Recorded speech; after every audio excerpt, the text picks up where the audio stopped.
Herkese merhabalar. Umarım hepiniz iyisinizdir. Şimdi Karadeniz seyahat serüvenimizin diğer bir rotası Batum'a, Gürcistan'ın Acara Özark bölgesindeki Batum şehrine doğru yol alıyoruz.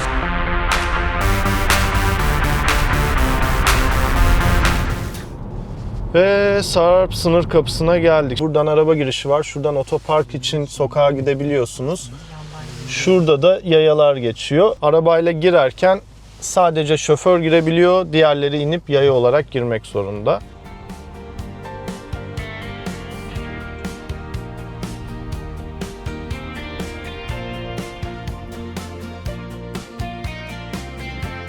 Şimdi ilk kapıyı geçiyorsunuz. Orada arabadaki şoför hariç herkes iniyor. Onlar yaya girişinden giriyor. Bir tek şoför kalıyor.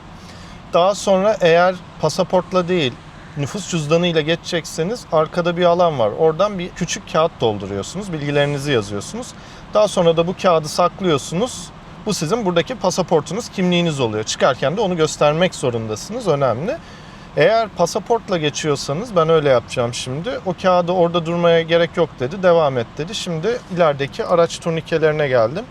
Burada arabalar için olan var. Sağ tarafta da tırlar için bekleme alanı var. Belgelerimi de hazırladım. Bakalım nasıl olacak. Şimdi ilk incelemeye geçtik. Burada şöyle bir şey oldu Türk tarafını. Pasaport kontrolü, fotoğraf çekiyorlar.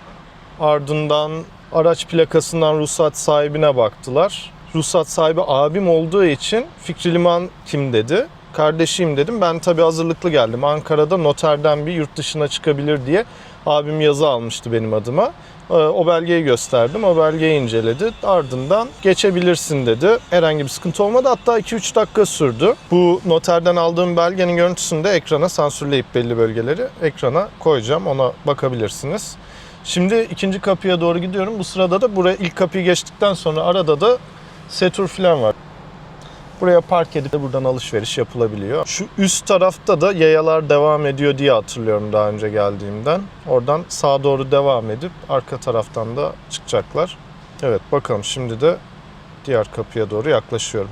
Tabii biz Türk vatandaşlarının yurt dışına çıkarken de bir harç ödemesi gerekiyor. Yurt dışı harç pulu.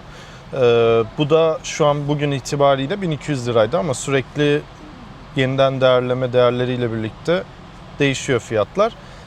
Bunu da isterseniz Gelir İdaresi'nin mobil uygulamasından, isterseniz kullandığınız bankanın kendi içindeki arayüzden yatırabiliyorsunuz veya buralarda otomatlar oluyor. Buralardan da satın alabiliyorsunuz. Eskiden bu karttı, böyle alıyordunuz, kartı alıyorlardı, deliyorlardı, size geri veriyorlardı. Artık dijitalleşmiş durumda. Ben bankanın arayüzünden aldım. Arkadaşlarım Gelir İdaresi'nin sitesinden aldı. Sistemde polis memuru bunu zaten dijitalde alınmış alınmamış diye görebiliyor. Şimdi oraya geçtikten sonra devam ediyorsunuz. Araç arama yeri geliyor. Manuel olarak arıyorlar. Eğer işte şüphelenirlerse yanında bir alana çekiyorlar veya uğraşmak isterlerse. Orada aracınıza baktıktan sonra Gürcü pasaport kısmına geliyorsunuz.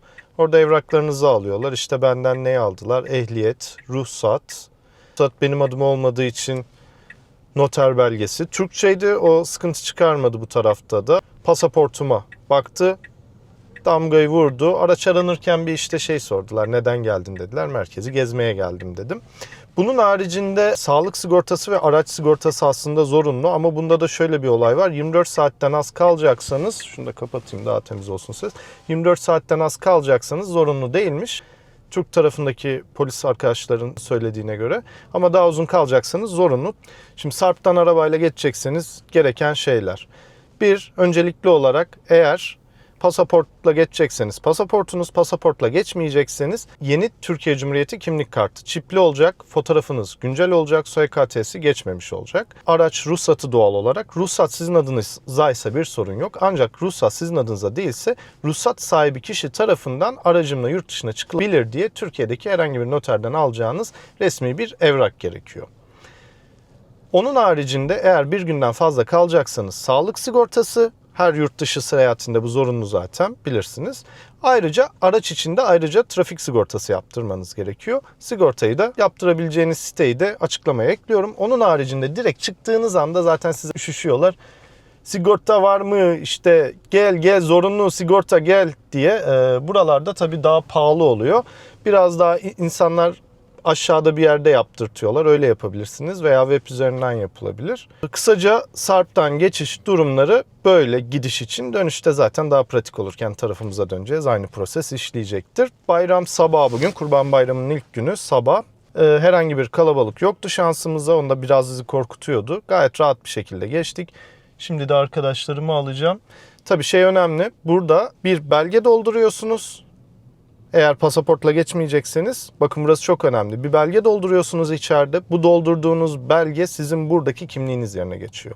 Yani sizin Türkiye Cumhuriyeti kimliğinizin burada bir olayı yok. O kağıdı kaybetmemeniz gerekiyor. Bunu unutmayın. Ben pasaportla geçtiğim için öyle bir durumum yok. Pasaportumda biraz damga artsın diye özellikle onu tercih ettim.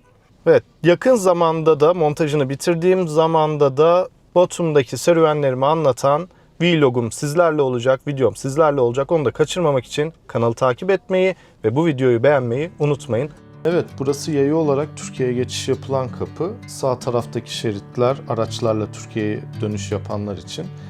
Sol tarafta ise hem yayaların hem de araçların Gürcistan'a giriş yaptığı kontrol noktaları bulunuyor. Şimdi size önemli bir bilgi vereyim arkadaşları beklerken. Bu vergi iade tax free sırasında biriyle tanıştık. Daha doğrusu o da yan tarafta bekliyordu fatura işlemlerinin yapıldığı yerde. Şöyle bir şey olmuş. Günübirlik giriyor. Sağlık sigortası 24 saat için yapılmasına gerek yok. Zorunluluk yok. Ancak araç sigortası zorunlu. Bu kişi tabii karıştırmış. Araç sigortasını da yaptırmamış. Gürcü tarafından girerken de ceza yemiş. Yüzleri ceza kesiyorlar. Belki zamana bağlı o fiyat değişiyordur ama aynı gün içinde araç sigortası yaptırmayınca yüzleri ceza kesiyorlar. Bunu da ya bankadan, otomatlardan filan yatırılabiliyor anladığım kadarıyla. Daha doğrusu çocuğun anladığı kadarıyla. Ya da çocuğun yaptığı da şöyleydi. Global Blue'nun tax free standının yanında bir yer daha vardı o ara yerde. Orada personel bekledi. O geldi işte ona faturayı verdi. Pasaporttan işlem yaptılar, ödemesini yaptı. Kredi kartıyla ödemeye çalıştı. Post cihazı çalışmıyor dedi. Türk lirası ödeyeyim dedi. Türk lirası yok üstümde yeteri kadar dedi. Türk lirası ödeyeyim dedi. Türk lirası aldılar ama onda da sanırım komisyon aldılar. Aklınızda olsun. Batum tarafına geçiyorsanız mutlaka araç sigortanızı yaptırın. İşte bu web sitesinden olabilir veya işte girince yaptırabilirsiniz veya aşağı indiğinizde sigortacılar var. Oralardan yaptırabilirsiniz. Bir şekilde yaptırın yani. O da işte minimum 2 hafta yapılıyor zaten. Bizde de kaç para tuttu? Yaklaşık 500 lira falan. Yani 2'ye yakın 2 falan da çocuk ödedi herhalde ya. Bu da böyle bir bilgi olsun. Bence en değerli bilgilerden biri bu. Biri de ruhsat sahibi siz değilseniz onunla ilgili noterden belge almanız gerektiği. Kısaca durum böyle. Diğer bir bilgi de şu. Rize Fındıklı'da aracı %93 şarj ettim. Daha sonra geldim Sarp'a girdim. Sarp'tan geçiş yaptım. Batum'a indim. Batum merkezde Türkiye Büyükelçiliği'nin o tarafta arabayı park ettim. Daha sonra her şeyimi yaya hallettim. Ve geze geze şehir içinden geri geldim. Şu an Sarp'tan Türk tarafına geçtim ve şarj durumumu size göstereyim. Şarj durumum okunuyor mu bilmiyorum. Direkt ben söyleyeyim size. Tam %70. Kilometre olarak da 291 kilometre diyor. Şarj yüzdesiyle buradan sonra zaten istediğiniz gibi istasyon bulabilirsiniz. Bu da yine elektrikliyle karşıya geçip dönmeyi planlayanlar için bir fikir yaratır. Sizlere güzel bir deneyim videosu aktarmak istedik. Umarız hoşunuza gitmiştir. Videoyu beğenmeyi, kanala abone olmayı unutmayın. Kendinize iyi bakın diyerek buradan size güle güle diyorum ve ülkeme geri dönüyorum.